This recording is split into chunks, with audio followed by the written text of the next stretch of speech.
Dispatch all biters. My quest to free the country of zombies. By Mystic Alchemist. Copyright 2020 Mystic Alchemist. All rights reserved. Written in Australian English. This book is a work of fiction. Names, characters, places and incidents are either a product of the author's imagination or are used fictitiously. Any resemblance to actual people living or dead, events or locales is purely coincidental. Chapter 15. New Quest. Go, Geraldine the Brave yelled, and I did, speeding away completely unsure where I was and where I should be going. My only thought was to head toward a hill so I could see the lay of the land, but the best I could see close was a rise, so I stopped there to join the others for a discussion. She was one of them, Geraldine said as soon as I opened the truck door. But she's a nice lady, Nigel added, but I don't think she liked your attitude.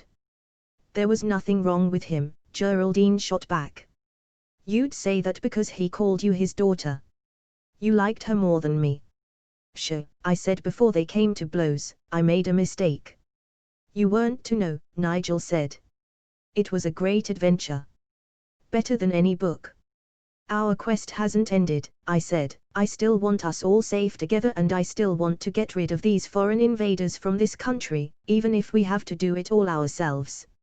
I'm glad you didn't chop her, Nigel said. Maybe I'm getting too soft, I said. You are, Geraldine the Brave said, in some things. We couldn't see anything but more houses from this rise, but the break had given me time to choose a better destination. I pointed north to the others and they agreed, so with them still in charge of guns, I drove toward the north. Soon the roads were back to what I expected, parked vehicles on the sides and in the house driveways and even a couple of undead walking. The contrast to where Kathy lived was very marked. She was in a cleared zone. That's why those houses were filled. That's where the invaders were making their new home. It was nearly dark when I stopped at some sort of park or reserve with two other cars stopped in the parking lot. While there was still some light, Geraldine and me checked those cars for undead and thoroughly searched them for supplies. One had a full-packed picnic in a large clear plastic container, but when Geraldine lifted the lid, we knew there was nothing fit to eat in it, the whole smelly mess thrown on the ground. Nigel had been investigating the scenery while we'd checked the cars, and now was able to point out the sites he'd registered. This place was bigger than I expected, with a town center with a slew of towers in the middle, with the buildings slowly lowering the further away they were. The longer we looked, the more we saw. Working traffic lights in some areas. Some street lights lighting and then house lights. Not everywhere, but in a few definite zones. That's where the traitors live, I said as I watched.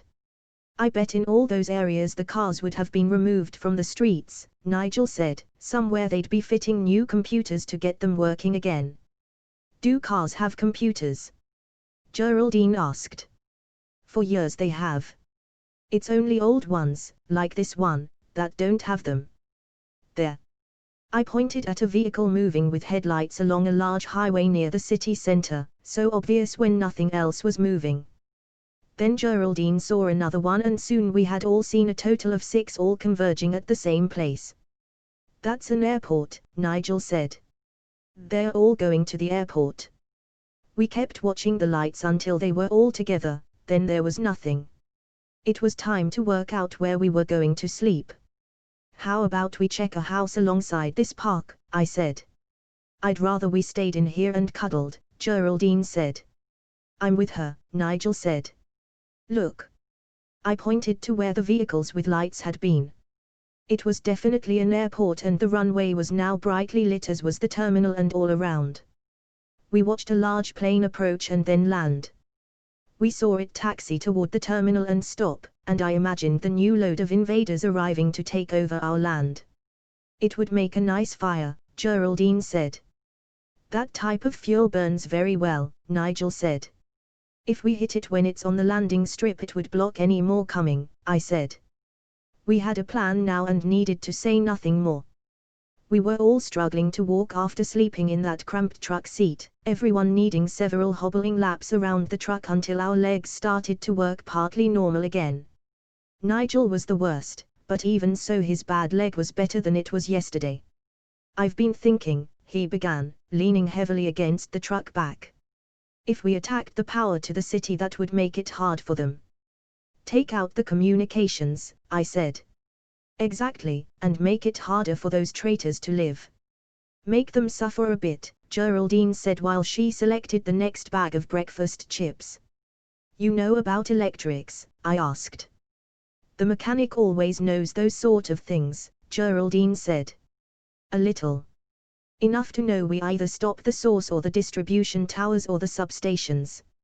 All, Geraldine said, and I want to be the one to make the biggest sparks.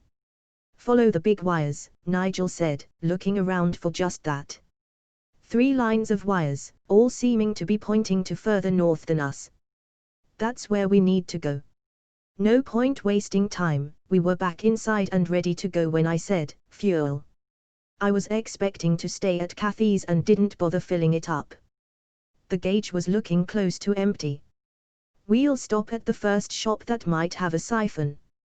Trying to keep heading toward where those wires might go, I steered toward where I thought there might be a fuel place.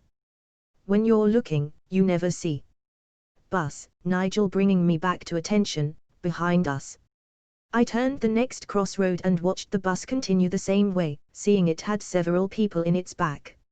They're using buses to move the people until they fix the cars, Nigel said as I parked waiting for the bus to get a good way away. What did you talk about when we went out checking the area? I asked looking at him. I told about some of our troubles on the trip, but she really told me nothing. He was looking in my eyes. I thought about it all night. I really know nothing about her. That's enough time, back to work, Geraldine said. Slave driver, Nigel said as I started the motor again and Geraldine opened another bag of chips to hand around after she'd got the first handful herself. Only a small fuel outlet and convenience shop. I parked near the front door, the others making a run and a hobble for the door, no moaners, and the door easily pulled open. I'll get more chips, Geraldine said, seeing the place empty. Real food, I said. Chips are real food. Why do I bother? I did look myself and found some tins of pineapple slices and apricot halves, then a red plastic fuel container with a nozzle stuck into the handle, but no siphon. This will work, Nigel said. He was holding a length of tube up high.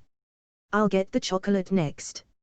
I grabbed 2 boxes of cereal and even better, 6 packs of long-life milk.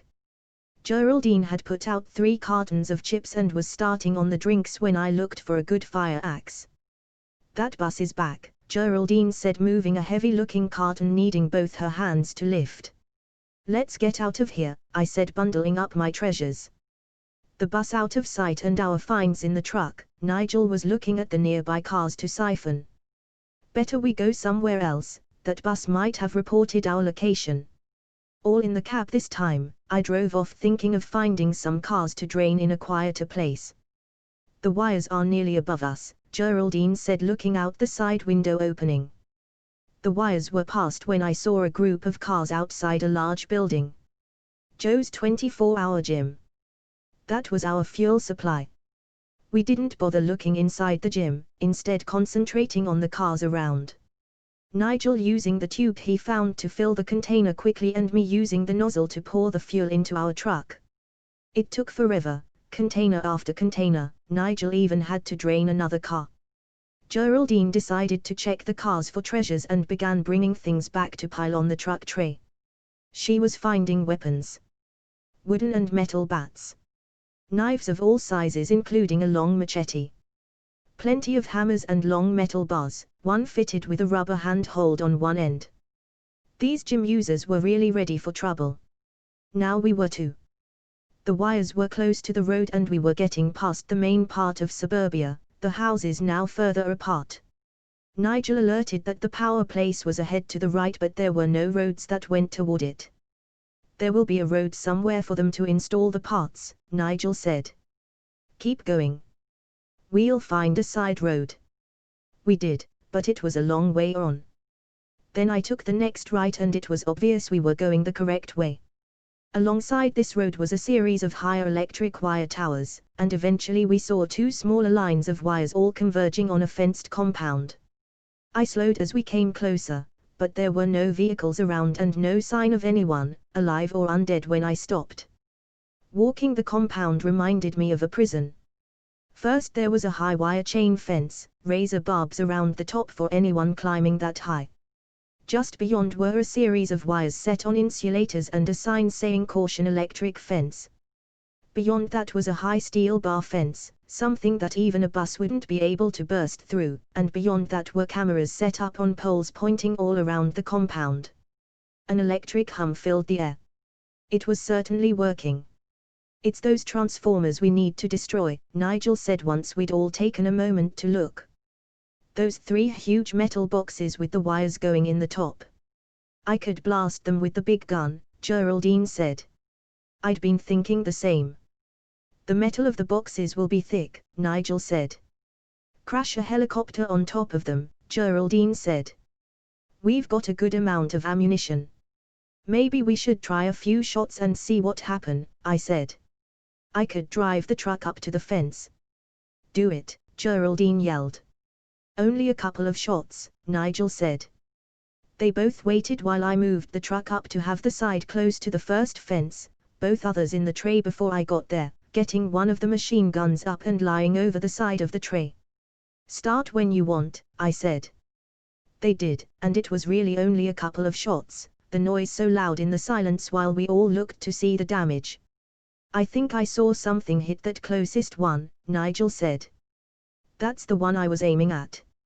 "Another try?" I nodded and 5 more shots ran out. "Nothing. They'll make them tough against things like this," Nigel said. "Next choice," I said, "can we drop a tower and all its wires? I'll move along a way and we'll look." Gun away, we were off following the highest towers. I wanted to be far enough in case they sent someone to see what we'd done before. Someone could have been looking at those cameras. "Even if we hit them with a bulldozer they wouldn't fall," Nigel said, even though in a game they always would. "But if we cut through the steel on one side," I said. "We'll need portable cutting and power to drive the cutter." "A good mechanic would know a massive way that would make the most sparks," Geraldine said. "If we had a tanker of fuel, I'd drive it to those transformers and pump fuel over them from over the fence and then burn it out," I said. "That would be so good," Geraldine called out. "Excavator," Nigel said amongst our silliness, "a big excavator and push the tower over from up where it's thinner and not so strong."